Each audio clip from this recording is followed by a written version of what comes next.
Welcome to Equipping Leaders, a podcast where I share and discuss resources, tools, and information to equip leaders to build creative, cohesive teams through culture and leader development.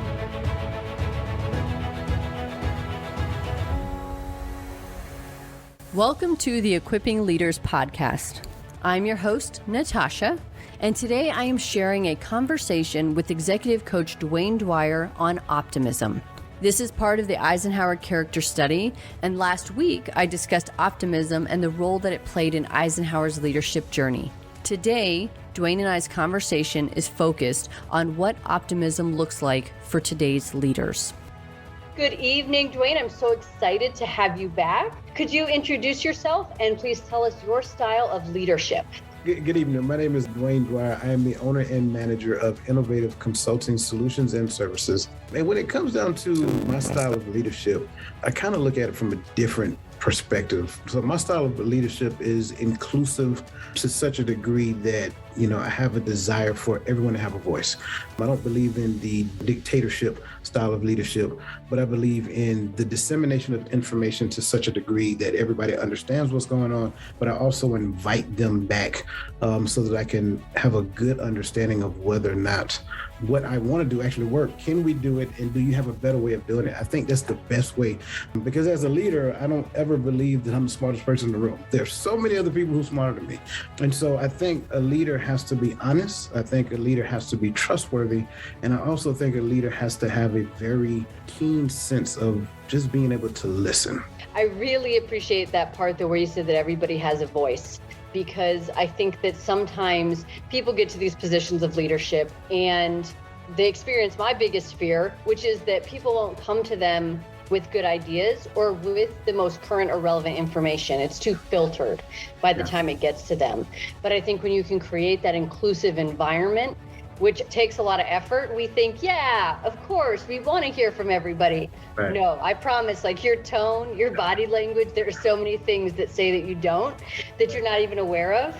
And so, yeah, I love the idea of inclusive leadership just because of the effort it puts in, and it keeps that leader always looking inward, but then also saying, like, how can I help externally? Absolutely. And I love what you just said. It keeps the leader looking inward. So I have a philosophy. I don't know if it's mine or I got it from someplace else, but it's mine now, right? So I believe that every external relationship that you have is a reflection of the internal relationship that you have with yourself. So if within my organization, say for an example, I'm having an issue with a person, I have a responsibility to look inwardly first. Let me do a self-assessment of me. Is it the way I approach them? Am I too forceful? Am I way too direct? Do they receive information different than this person over here? I think that's important to understand. So my first check is with me to ensure that I am, approaching them in such a way that it's receptive. I'm talking to them in such a way that they can understand, and I'm also opening the floor so they can give me valuable feedback as well. I think within that, we find this very keen word that we understand is humility. A leader must be humble. And again, no one is perfect. I don't care who you are, right? We're still working on it. No one is perfect. And so when I keep that in mind, even if I've been successful over here, this area may, present some challenges that I need to take a look at myself and focus on. So I like that. And when you say inclusive leader, I know that leadership is a journey, right? That we're all on, and it evolves and it changes over time. So was there a specific event for you that empowered you to identify yourself as a leader? Or was there a moment when you were like, okay, I'm the leader, I'm the person in charge? Yeah, which one you want? So I can go as far back as my Army days, right? Because I think for the most part, as I started to understand leadership, I thought I had to be a mirror image of the most effective leaders that kind of poured into me. So I took a little bit from this person, a little bit from this person, and then I kind of packaged it up and tied my personality around it, and that became my style of leadership. But then over the course of time, I realized that it was good for results, but it really wasn't good for empowering people. So I could get people to do stuff, but they would walk away from it not feeling their best. it made me have to think about some things. So that was one moment. Another moment, I talk about this one so much, it's kind of like the second phase of that. I had a platoon sergeant, his name, no joke, Sergeant First Class Majors. So Sergeant Majors, he pulled me aside and he told me, he said, you get a lot of results. People want things done, they come to you. He said, but once you understand how to mentor, then you will be an extremely effective leader. And that kind of sat with me for a long period of time. And for whatever reason, it just kept recycling over and over and over again. And I got it. And it just it made a lot of sense. But if I can just be honest, one of the most proud moments as a leader is just being able to sit back and look at your kids. I don't care who you are, that is probably the most fulfilling and challenging position of leadership that you will ever have. Absolutely. There's a lot at stake there. It's showing them a way with also knowing that the future is going to be radically different, which is in essence leadership. Yeah, and it really goes back to the humility piece, right? Because my way of living my life out is not necessarily their way. So just being able to guide them and kind of nudge them in the direction of the way that they want to go, but not force them in the direction that I think that they should go. It can be challenging as a person. And one of the things I always say is that you will learn a lot about yourself just by looking at your children, right? So I believe, just from my perspective, everybody's a leader. I really don't care what you do, who you are, whatever. We just identify parents as leaders, right? So within that realm, for whatever reason, I didn't get that one until later. I didn't get that earlier. I looked at parenting as a responsibility. It goes a whole lot further than that. Just like if you look at your job as a responsibility, you're missing the big peak. You're missing the big picture. So when I looked at parenting as a responsibility, I was like, wait, hold on. There has to be more. Because this is an honor, this is a privilege to raise little people up. It is believing that they're going to experience the greatness that God has in store for them. You just have to equip them with enough usable information so that as they get older, they can reflect back on conversations that they've actually had with you, and then they can make the most appropriate decision in that time and space for them. Same with organizations, right? If you look at your job just as a positional leader, you're on the lowest form of leadership when you look at the 5 levels of leadership by John Maxwell, right? So the lowest form of leadership is positional leadership. I'm in charge because of my position. Well, yeah, you are, but you're not going to connect with your employees. Once you embody what you actually do, once you tap into the vision and the mission statement and the core values, and then you get intimately involved with performance evaluations to the point that you want to help them achieve something, not just produce work, but help them achieve something personal in their life, then that's when their response to you doesn't necessarily see you as, Sergeant such and such or Natasha the manager. No, they look at you, that's my leader. And I want to be like that person. I think the most humbling thing that I've ever experienced, this was in OF1, a young man, one of my soldiers, he was actually getting out the Army and his paperwork had already started. And so because we had hit that point to where our unit was getting ready to deploy, the battalion commander called him in the office and said, hey, what do you want to do? And he stood there and he looked at the commander and then he turned around and looked at me. He said, I want to go wherever he goes. And it took everything in me not to cry. Like seriously, that was a key pivoting point in my life just as a leader. And I realized at that point, it wasn't just that I was giving him purpose, direction, and motivation, but I was pouring into him to such a degree that he felt empowered. And that was more important to me than just telling somebody what to do.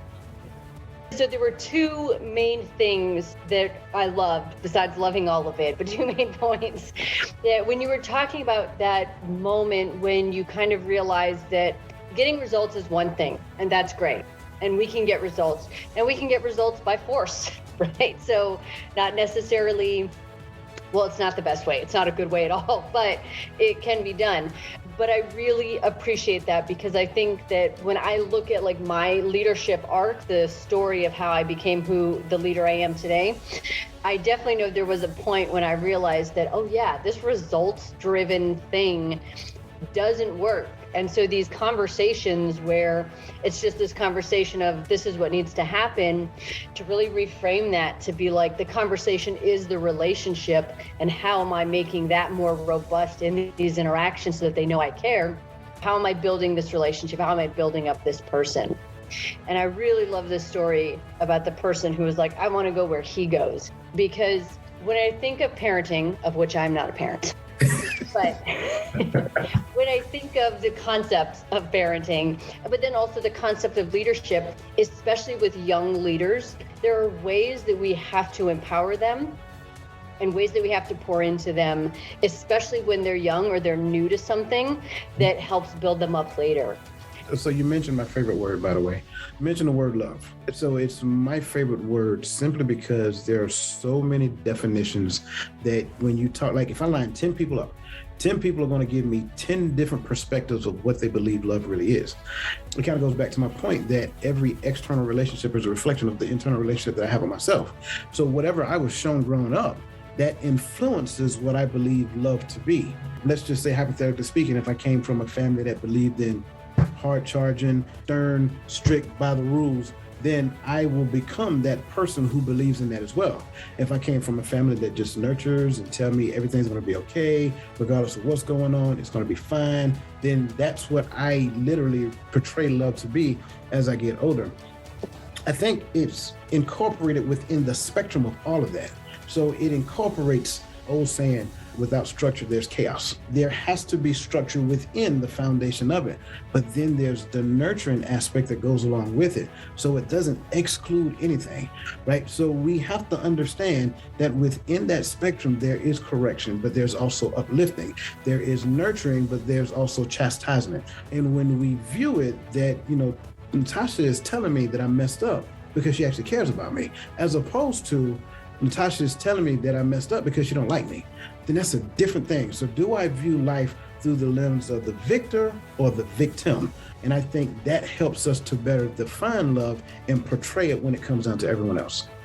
There's a quote that I saw on social media. So it's from Patrick Lencioni, and he said, "Trust is knowing that when a team member does push you, they're doing it because they care about the team." Absolutely. Yes. So, and that's kind of more in a peer-to-peer perspective, but I also really liked the piece of showing people how to be.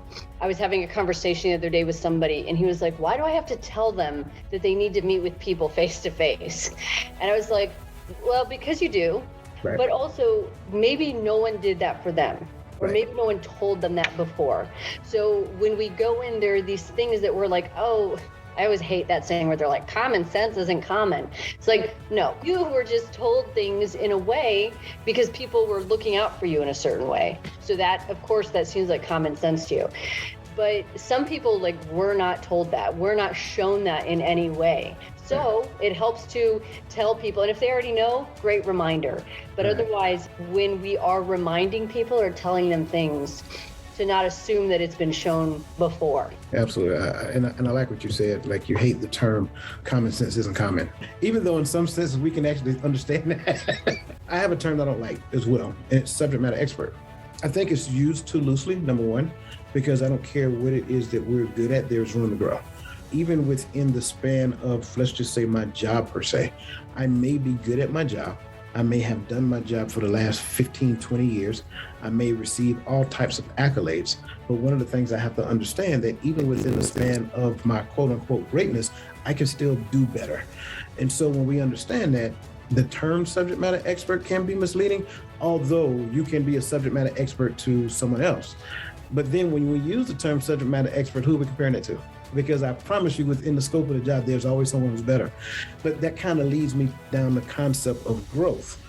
I think within the span of leadership, there is a requirement for every leader to be intentional about their growth. You, as a leader, must continue to grow when it comes down to your character, and you must continue to grow when it comes down to your organization.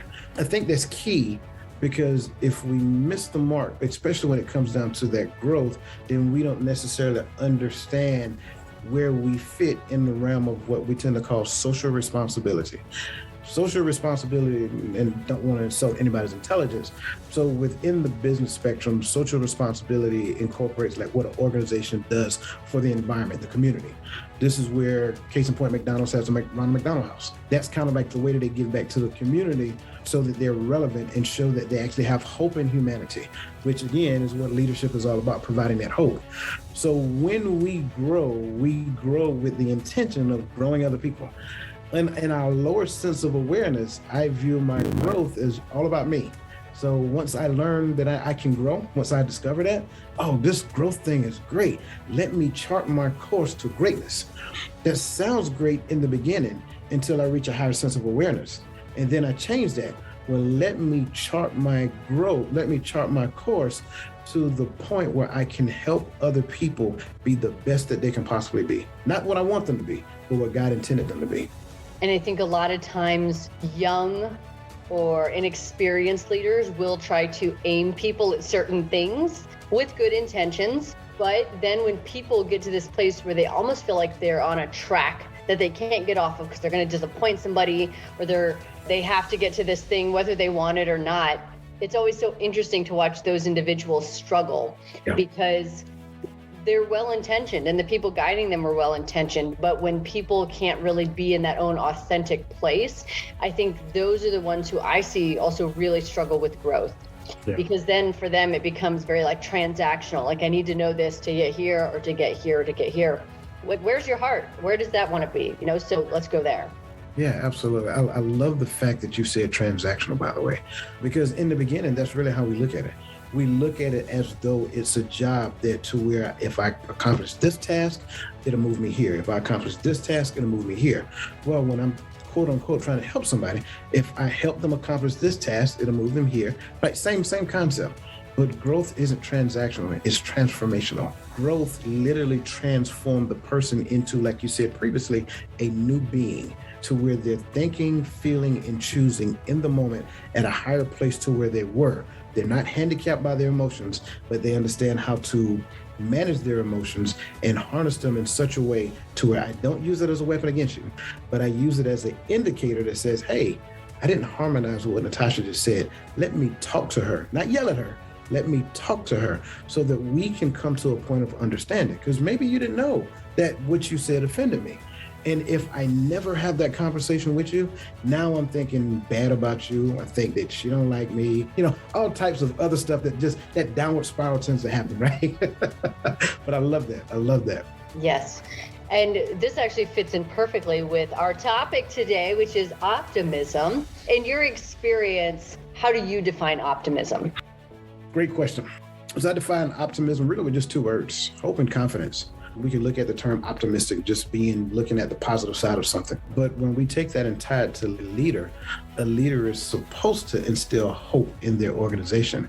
That's really where the vision statement comes from. This is where we're planning on going for the future. And it is my responsibility as a leader to help you to understand that. And then I have to turn around and give you the confidence that we can achieve that together as a team with your help. You are a vital part of this machine. Without you, it cannot work. I think that's where leadership becomes at its finest, because it instills thing that goes on in here, right? That just make you excited to get up and just get after it. So yeah, that's I think that's really what hope and confidence, which in my turn is the two words that come in when it comes to optimism. I think that's really what it's all about. I love that, because especially confidence, because it's easier to be optimistic when you have confidence in yourself and the people around you, right? No matter what happens, we're going to figure it out. So it can be bad, and bad things happen. We all know there's challenges. We don't want to put our head in the sand or anything like that. But at the same time, I think that people tend to be not optimistic when they don't feel like they have the skills or the abilities. Yeah. And then all of a sudden it's like everything is just catastrophic. Yeah, no, I like where you went with it as well, because again, I mentioned the vision statement, but then we also have to understand the mission statement, right? So the mission statement is like identifying out what we do, what our goals are, what products do we have, or what service do we offer?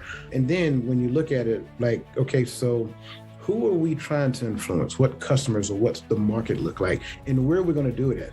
So when you really look at that, just by you knowing exactly how we're going to achieve this vision, that helps you because it makes you knowledgeable about what we're doing. And then we get after the core values. And I think this is where the money is actually made, not physical money, but where you make money with people. Because the core values is the fundamental beliefs that you possess about what we're doing. So this is where you get to have buy-in in the organization. I think a lot of times some people, some organizations, if you will, they don't spend enough time on the core values. I've been in organizations like, case in point, just something simple like performance evaluations. They don't spend enough time with performance evaluation. We may have a meeting and we're going to talk about what your performance measures are going to be. And then we never meet again until it's time for the actual evaluation itself. But there's no time in between where we talk periodically about how you're doing with this, what help do you need, how can I help you to achieve this, so forth and so on. When you do that, that literally helps a person feels that not only do I understand the mission, but my piece, my little 4 things that I said I'm going to do this year, literally aids in accomplishing that. And step by step, me and my leader, we're going to do it. Because it's not just me saying, Natasha, what are you going to do? It's, Natasha, how can I help you do? And when you look at it from that perspective, like, hey, they really care about me. And here's what I know about leadership. If you really want a person to like get intimately involved with your organization, if you really want a person to have buy-in, then show them that you care. John Maxwell says it best. No one cares how much you know until they know how much you care. So when you invest that time into a person and they feel cared for within the organization, not like they're just an employee punching the clock, but they really feel cared for, then they will go above and beyond to ensure that not only they do their job, but they do their job at the best that they possibly can, because it's a reflection of their leadership. Yes. And I really love that piece about how what they're doing plays into the mission. And I think that as leaders, we point them to that skills and the things that they bring to the table, of course, but we're pointing them at those things, making sure that they're oriented to where they need to be. But also, you kind of brought it up here, but I want to kind of dig into the question further. So sometimes we're doing a project or a task that is longer or is very taxing. How do you, as a leader, encourage optimism in others so you maintain your own? First and foremost, I will start my answer off by saying, I can't give you what I don't have. With that being said, as a leader, I must first have buy-in. If I don't believe in the organization that I'm a leader in, I can't expect you to believe in it.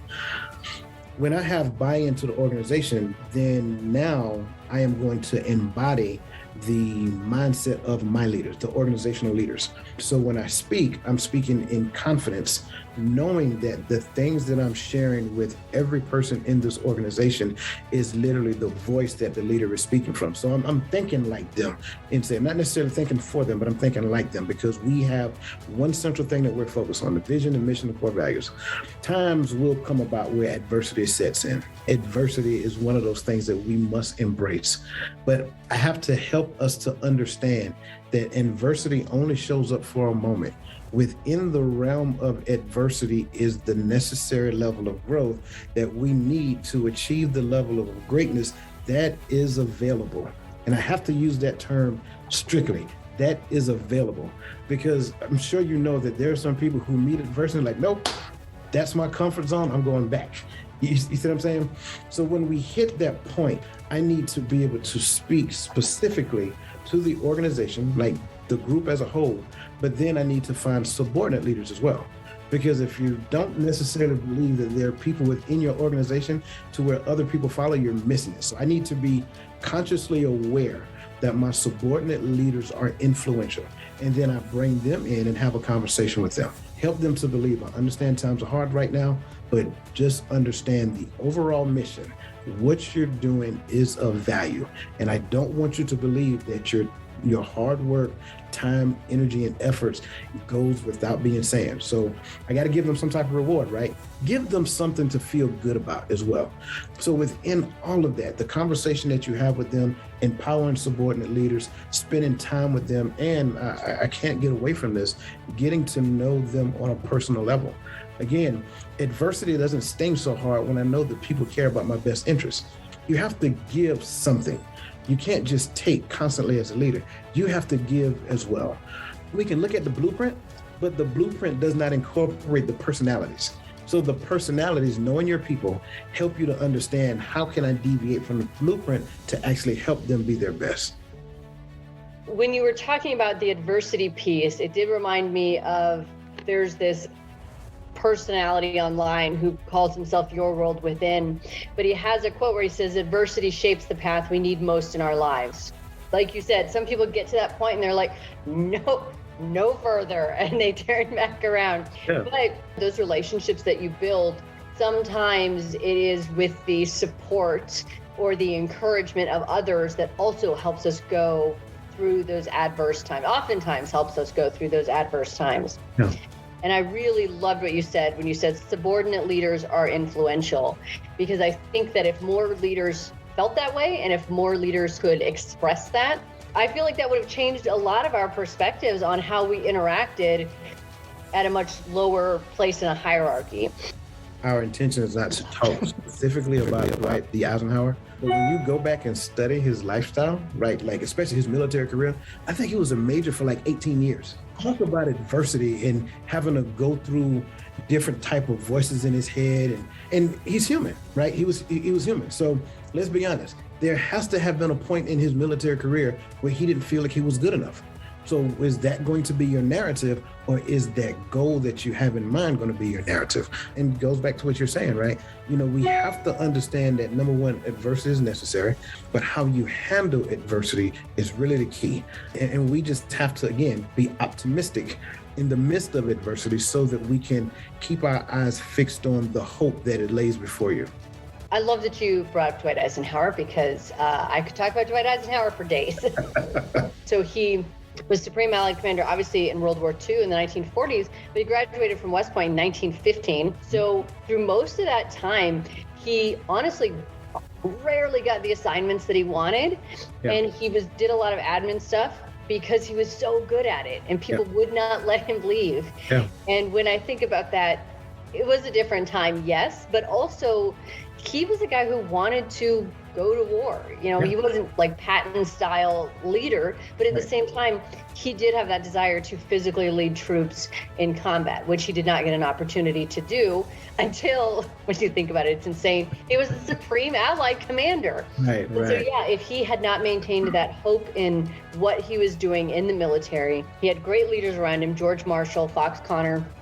But if those guys hadn't been helping to continue to buoy that spirit, and if he hadn't maintained that optimism along the way, who knows? Because it wasn't until the end of his career that he had those pivotal roles. I would be interested, and I haven't really studied Dwight Eisenhower, but I would be interested to understand, like, who was his mentors during that time? What were some of the conversations? I would love to be a fly on the wall just to hear that. Every leader needs a leader in their corner.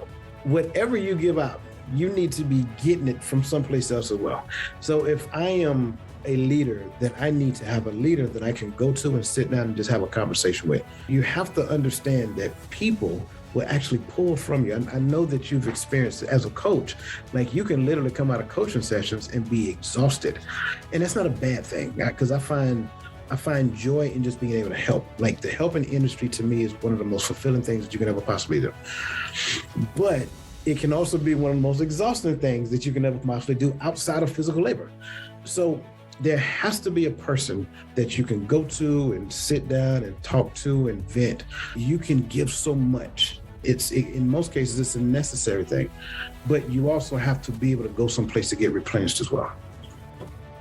Completely agree. Yeah, all the best coaches I know also have coaches. Mm-hmm. And most people I know have therapists, because I think everybody should have a therapist. Absolutely. Yeah. Absolutely. So Fox Connor is notoriously called the man who made Ike. And so he was one of his mentors, but also George Marshall. And there's this really good book called Dear General, and it was Ike and George Marshall's letters back and forth to each other throughout Eisenhower's career, which is really interesting. He was planning the biggest amphibious assault in history. 160,000 troops, ultimately in charge of 3 million. Who can I talk to? Who has done this? Oh, wait, nobody. Cool. Right, exactly. Yeah, so to see how people kind of reach out and how they ask people for information, I think is always really interesting. Yeah, absolutely. So my ability to maintain optimism is, and that's kind of like where we're going with it. My ability to maintain optimism is not just me believing in the core values and believing in the vision, things of that nature, but I also need to spend time with those people who created them, the organizational leaders, so they can continue to pour into me, give me that fire and that exuberance that I actually need to go forth and just charge. for me, I'm a big sports fanatic. One of the things I love about sports is the fire and energy that they have when they first take the field. I mean, if you can put that in a can and sell it, you'd be a millionaire.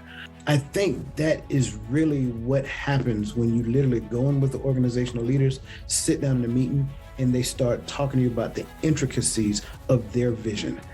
If you provide a person with purpose, you just lit a fire inside of them that starts the engine that just goes and goes. And the only thing you got to do is come every now and then and put a log on it.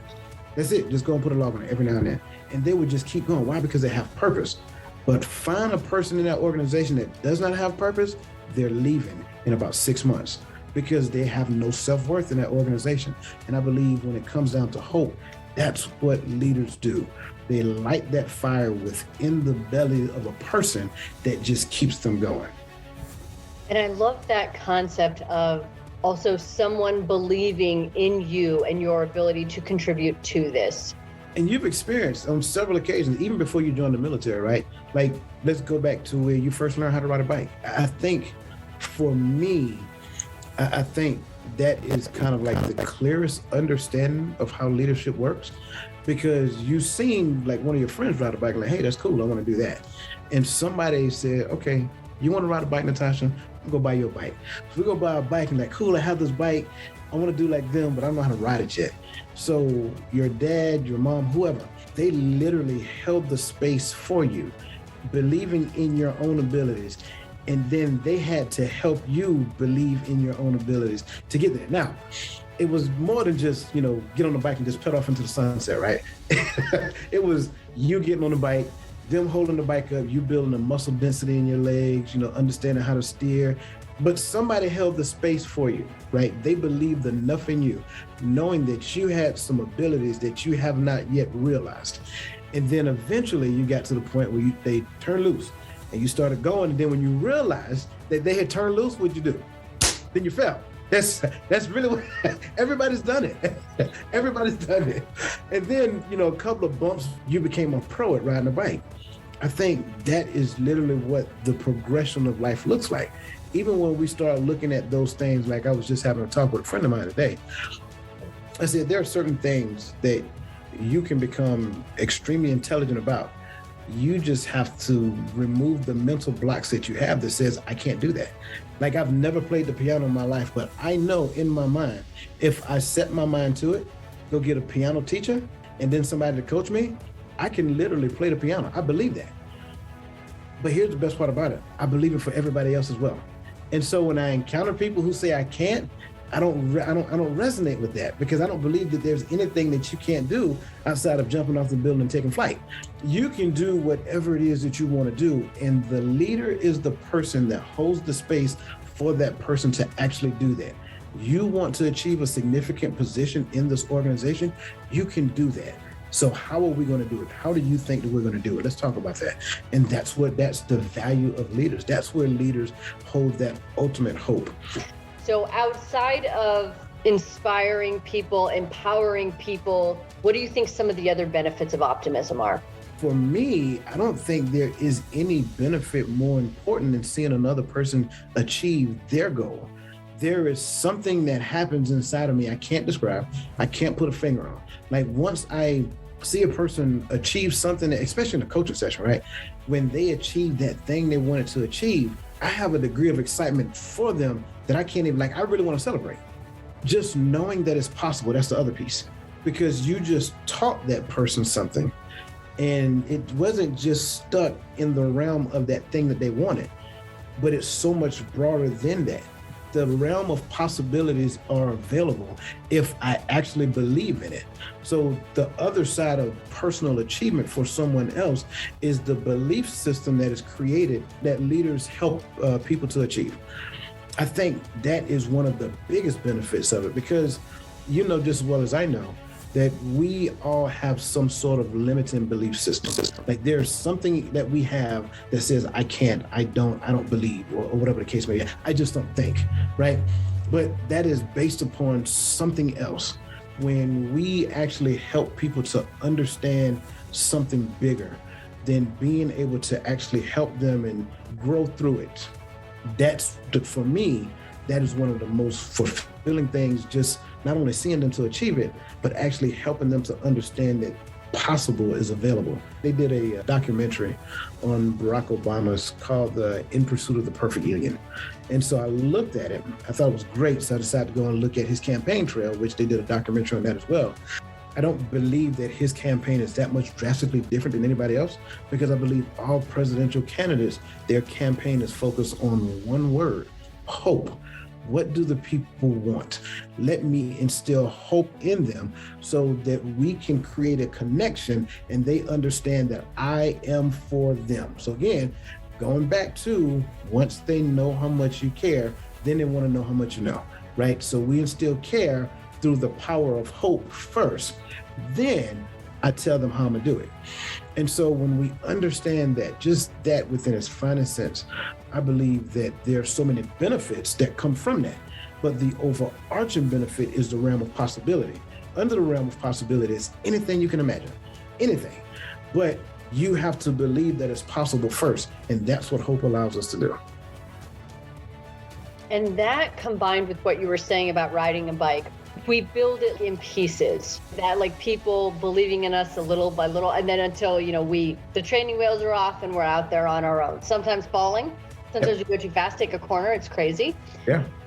The benefits are essentially endless. And I'm not saying that to sound hippie or anything like that, but it's so true. Yeah. Because think about what that also does for someone's mental well-being, their overall wellness, their desire to excel in other areas of their life now as well. Right? Yeah. People start to level up in one area, they start to do that in other places too. So right. Yeah, I really like that. It's just all encompassing, but it starts with a leader. Yeah, absolutely. And this is what I believe actually happens, right? So this gigantic water bottle that I have here. So let's just say you helped me to develop the belief system that I can do this thing, whatever this thing represents. But unfortunately, that belief system is compartmentalized only to this. All of this over here is still limited. And so as a leader, what you do is you help me to relate what happened here with everything else in life. And if you can help me to do that, not only did you help me potentially achieve some greatness in my life, but you just got a friend for the rest of your life, because you just empowered me that, this is great, but you mean to tell me I can achieve this in relationships? I can achieve this in the direction of my goals. I can achieve this when it comes down to the relationship with my children. This is available? Yes, all of it is available. Don't just limit it here.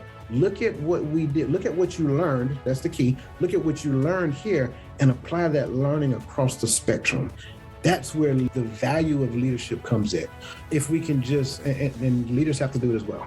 If we can just not stovepipe ourselves into one thing and realize that it happens across the spectrum, then we've just opened ourselves up for that possibility to actually happen.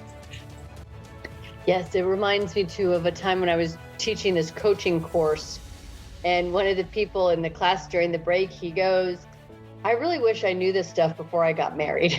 And I loved that he was already thinking, where else in my life could this benefit? How could I benefit other people using these tools? But people still have to be taught to think that way, because again, like you said, it's in this one thing, and they gain this confidence in this one thing, and then somebody's maybe like, look over there. So then they're like, oh, maybe this could work over there too. I just had a thought, and I apologize because for whatever reason, this didn't come to my mind then. But when we talked about adversity previously, one of the things that we remember about our mothers, they had a nurturing quality about them.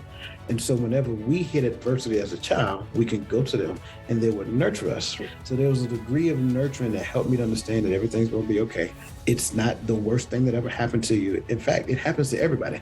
Well, leaders also, they must have a nurturing quality when it comes to hope as well. Because let's just be honest, our egos are going to get bruised.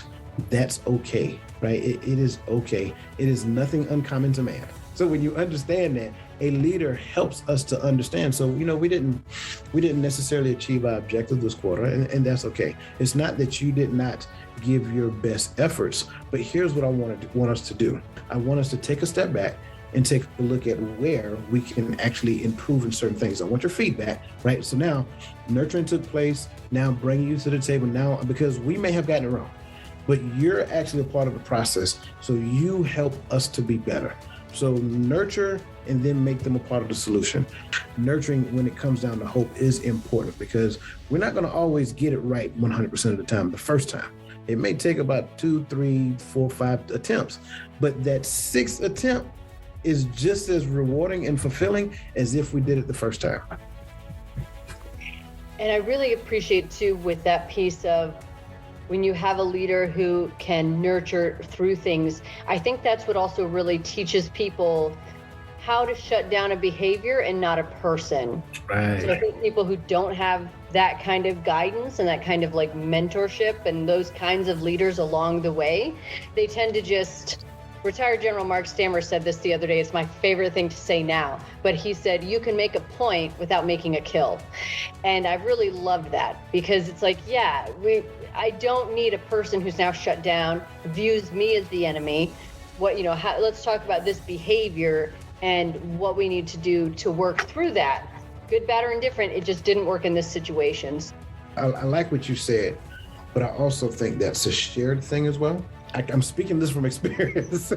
You can do your best to say a thing as kind as you want, as you need to say it, and get your point across in a very kind fashion. Have another person within earshot distance that actually hear it, and then the other person takes it to such a degree that they felt offended. And then when you ask, well, what did I say? And their response is like, you just, I don't understand. Like you're totally lost. And it's not that what they're saying isn't important, but sometimes what we need to understand is that when it comes down to, again, a person's belief system, the things that they actually have intrinsic that has absolutely nothing to do with work, it may be some other things that's going on in their life. Well, leaders can't take ownership of that because that can be heavy as well. That's the best way to say it.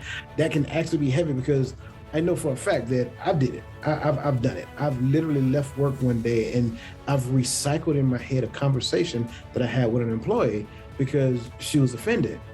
Well, come to find out later that it wasn't so much as what I said that was offensive to her. It was timing, to where something was going on in her personal life that I knew absolutely nothing about. And just so happened that I just happened to be in the building at this particular point in time. And so we had this conversation, which, I helped her to understand that that's probably not the best way to do that. And let's look at other ways of doing it to where we don't necessarily exclude these people. Again, not a difficult discussion, but at that point, it was just, oh, woe is me. I replayed that over and over in my mind and it just sat with me. And then when I called a particular person, I said, sometimes you need to realize that it's not you as a leader. And that helps to keep you or prevent you from being mentally bogged down. When you're not mentally bogged down, then you can give to your people unhindering. But when you become bogged down, then it's like this filter that's between me and you that I gotta sift everything through, which makes me hesitant to say certain things. Again, going back to having that leader that has a leader, right? Being able to vet certain things, offer other people to understand, I need your feedback. I need you to be as honest and as blunt as you possibly can. Help me to understand how I've done this better. And when they say, well, I don't see where you did anything wrong. Okay, it's not that you don't care. So you still go back to that person, you have that necessary conversation. And when I did that, that's when I found out it wasn't me. And she actually said that. That's such a great point because, again, it goes back to what we were kind of talking about earlier, where as a leader, you look within. Like, how was I showing up in that moment? You could do some self-assessment, but then ultimately, asking someone else, maybe this is a blind spot. I don't see it. And I want to know how I'm showing up because that's important. I remember being in a situation where there were several people who were perceiving me a certain way. And I was like, it's more than two. That's a pattern. Yeah. I need to do something and fix this, right? So I went to my mentor and my mentor was just like, it's not you. Yeah. Not you. They've created their own little hive of just kind of negativity, and that's where they're stuck. So still question yourself in the sense of, am I showing up the way I want to? Investing your mental energy there is not worth the time right now. They're not in a place where they're ready for that. Our mental health is very important. It is extremely important. I can't effectively lead a person if I am suffering from a thing that prevents me from being that leader that's extremely expressive, not emotionally or whatever the case may be, but expressive to such a degree that I help the people in the organization understand that you can talk to me about anything. Nothing is too little that I can't hear. When a leader can express that freely within the environment, then what happens is they actually get the ears of the organization. So when people come to you and talk to you about anything and everything under the sun, there's some goodness in that. But you also have to understand, like, you got to have that filter as well. Like, yeah, that's probably not necessarily something for me, but I appreciate you telling me that. But the beauty of it all is that relationships form. And within the span of relationships, people can find their greatness. I believe that to be true. I really do believe that when two people come together with one common purpose in mind, then the two of them can create together. That's where creativity happens. Sure, I can create within my own span of awareness, but my awareness at best is limited. But when I bring another person into the table, then I bring another person. Now we're talking inclusion again, right? So that's where it's at. So within the span of relationship, we can create and achieve greatness. When we understand that as leaders, then we don't silence anybody. I think that's the beauty of it all. I believe that when we take the time to search ourselves, we learn things that probably prevented us from being open to things outside of what we previously knew. Here's the best part about it. I don't have to silence what you do. I don't have to silence what your background is, where you came from. Nothing. I don't have to silence that, because once I become healthy, then what I want to do is I want to learn about it. So when you see these people, and trust me, they come from all different groups. I guarantee it. And I'm the type of person that once I see certain things, I just kind of, remove myself from their presence. Once I take the time to search myself, ask myself the hard question, and then not assume that it's a quick pill I can take to make it go away, right? But do the necessary work to improve me, then I become a more healthy person to be around. I become a person who actually is more loving, more caring, and then I become interested in your culture. So for me, at that point, what I think happens is that we have to have, not so much as a doctrinal term, but we have to have the intestinal fortitude to say, hey, what is that? How do you do that? I'm curious now. When someone else learns that I'm curious about what they're doing, they invite me in. And guess what that does? That automatically makes them curious about me. I really do believe that there's greatness that lies within everybody, and everybody can achieve whatever it is they want to. But here's the beauty of it. You'll never achieve that level of greatness until you include someone else. You can't do it all by yourself. You're not designed to do it all by yourself. And here's the best part about it. I can achieve some great things with people from my culture, but I should not be afraid to step outside of my culture to achieve with others. That's where we literally get to our most expressive point. Why? Because it gives us a more well-rounded sense of awareness. I'm going to be honest, the praise hands almost went up when you were talking about that whole concept of when we're healthy, when we're mentally, emotionally healthy, we are more open. And when people lob insults or say something that we don't understand or that just hits us in a way where you're like, I don't like that, but we can still be present for it and say, like, I don't know why I don't like that. I don't know why I'm uncomfortable. I'm open to hearing more and learning more about this perspective. Absolutely. Absolutely. You said something that was key. Just be emotionally intelligent to the point that I understand how I feel. Understand that how I feel is just an indicator of something. I don't resonate with it. So help me to understand what it is that you're doing. It's not that I think it's wrong. I just don't understand it. It's okay that I understand it. And here's the best part about it. When I come to you and ask you, you are helping. I think that word by itself is literally the gateway to hope. Like, we see it every year during like some disastrous event, like hurricane comes, right? And, again, to those people out in Louisiana, New York, and New Jersey, and anybody who was affected by Hurricane Ida, my heart's out to you and your family, and I pray that everybody's okay. But we don't care where you're from when you need help. We're getting our boat, we're coming with our chainsaws, we're coming with axes, like all, because you need help. And that right there for me is what humanity was destined to be. We should not judge another person based upon where they come from or any of those things. But I just believe that if we really want to see the best of what humanity has to offer, look at the Weather Channel during those times. Like, that's my favorite channel, I'll be honest with you. And it's not that I look forward to natural disasters, I look forward to people helping people. That is when we're at our best. There's the saying that, we remember 9/11, but we should also acknowledge 9/12, because that's when all the people just came together in a really beautiful way. The majority of the population are people who do care about humanity. Their level of understanding is different. It's different with everybody, but they're going to help somebody out if they see them in need. Absolutely. And that kind of goes back to what I mentioned previously about social responsibility. This is why it's a requirement for each person to grow. Like, become intentional about it. Why? Because we don't need a natural disaster to help someone else. Regardless of who we are, what we do, regardless of our education, like you mentioned, regardless of what side of town we grew up on, regardless of any of those things, if we just grow right where we are and understand that people are just people, that's it. We can add all types of adjectives, adverbs, and superlatives to them. Yeah, whatever. People are people. I don't really care. At the end of the day, if you're in need and I can help you, then why not do that? Why should I be selective about who I help?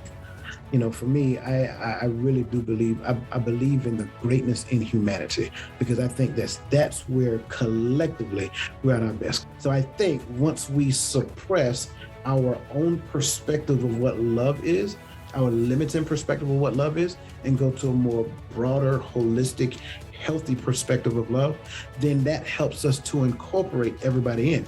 You don't have to look like me for me to love you.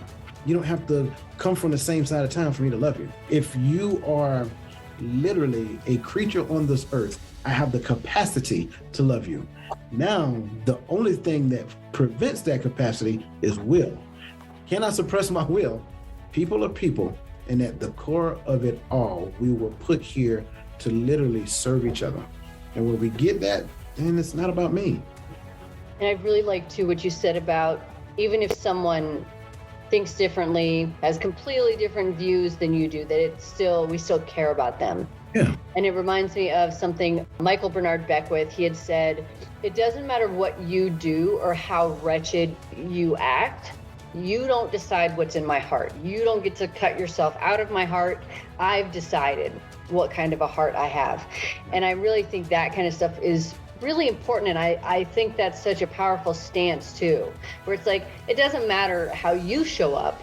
Yeah. I've decided as a leader, as a human on this planet, that I love humanity, that I'm an optimist, that I care about people and how their lives turn out or how even their day turns out. So because of that, I'm going to behave this way, and you don't get to change that no matter how you behave. Not only does it take a strong optimist to do that, but here's where that strength is challenged, for you to be able to love somebody in spite of. That's the other piece. Like, when you feel as though you were wronged or criticized or silenced, do I still have the capacity to love this person even though they hurt my feelings? And the answer is always yes. It's always possible to do it. So again, under that realm of hope is possibility. And so I think for the most part, when we come to that more holistic perspective of love that we talked about, then I think that's the thing that draws people in. What leadership advice would you offer current leaders in any organization, in any industry? That is a great question. People are your most valuable resource. I think that's the first thing. Do right by people and they will always do right by you. Some will disappoint you, and that's okay. But by the percentages, those are very small. You will literally experience an overwhelming feeling of joy based upon those people and the things that they achieve and the relationships that you have developed just based upon that alone. Secondly, I said it previously, and I think it's important enough to say it again. It's the cliche that says that we must be lifelong learners, right? Because everybody says it, and whether they mean just read a book, right? Sure. There's a big difference between conceptual knowledge and understanding, and I think that is found in execution. As long as it's in my head, it's still theoretical. for me. Once I put it to practice, then I'll learn the challenges with doing that thing. I'll be transparent. Effective communication was my thing. Like, I could read effective communication. I knew what it was. But practicing it, well, people get a vote. Well, blow me away. I did not know that, right? So here's the catch. Within the realm of practicing effective communication, I learned so much about myself. That's the key. So we can read as many books as we want to, just don't read it for conceptual knowledge. Read it and apply it. Hold yourself accountable to application. One of the things that I find myself doing is I'll read a book and I would take a few principles and I would literally attempt to exercise them moving forward. And then I would go back and assess, well, how did that work out? Well, not too good. Well, okay, so what did I do wrong? Not blame another person. What did I do wrong? Being a lifelong learner is important for a leader because that leads to social responsibility. Again, always do it with the intent on helping somebody else. I think that is an amazing thing. So as we learn and we grow, we turn around, we reach back and we help those people who are still trying to move forward. As I'm climbing, I'm looking back, Natasha, come on, I'm tired. That's okay, me too, come on. Right, we're gonna do this together, us, me and you. We're gonna conquer this mountain. That's what social responsibility is all about. So as a leader, I believe we have a mandate to do just that, help others. And it can happen in the organization, outside the organization, in your family, it doesn't really matter. We have a responsibility to people to be healthy and better for their success. Somebody is waiting on you. And this is my thing. Somebody is waiting on you to achieve that thing that you're hesitant about doing. So the longer you procrastinate about doing that thing, you are delaying their success. When you think about it from that perspective, like, man, that's a lot of weight. It can be if you look at it that way. Or I just got a new sense of purpose. People are your most valuable resource. Remember to always be a lifelong learner, and you grow so that you can exercise social responsibility and help other people.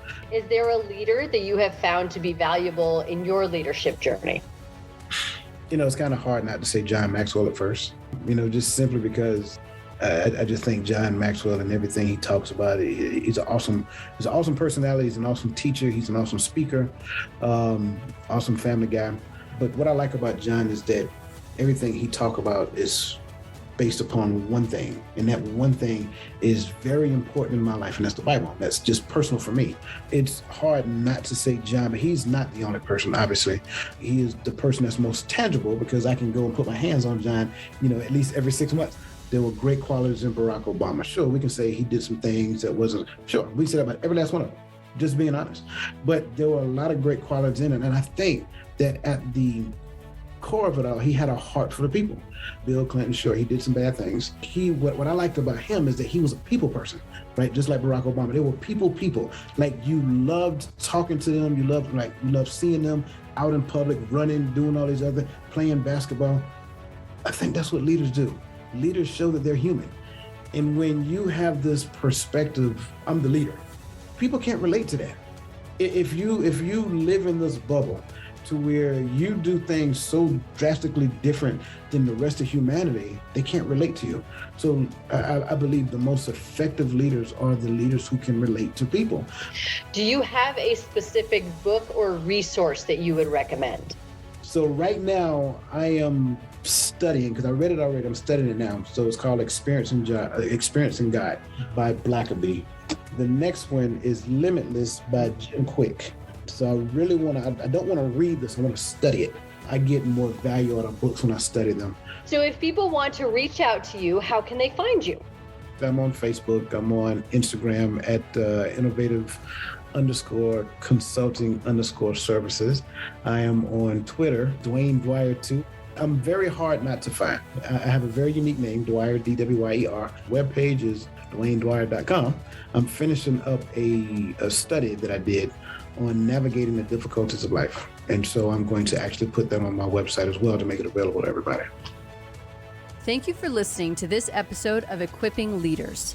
This season, there is an associated blog for each podcast episode, which can be found on my website, natashacheyenne.com, under Leadership Journal. My website also features other leadership development content, such as frameworks, book recommendations, a weekly newsletter, and other downloadable content. You can also follow me on Instagram at novel_Natasha and on Twitter and Facebook at Natasha Cheyenne. Join me next week for another episode.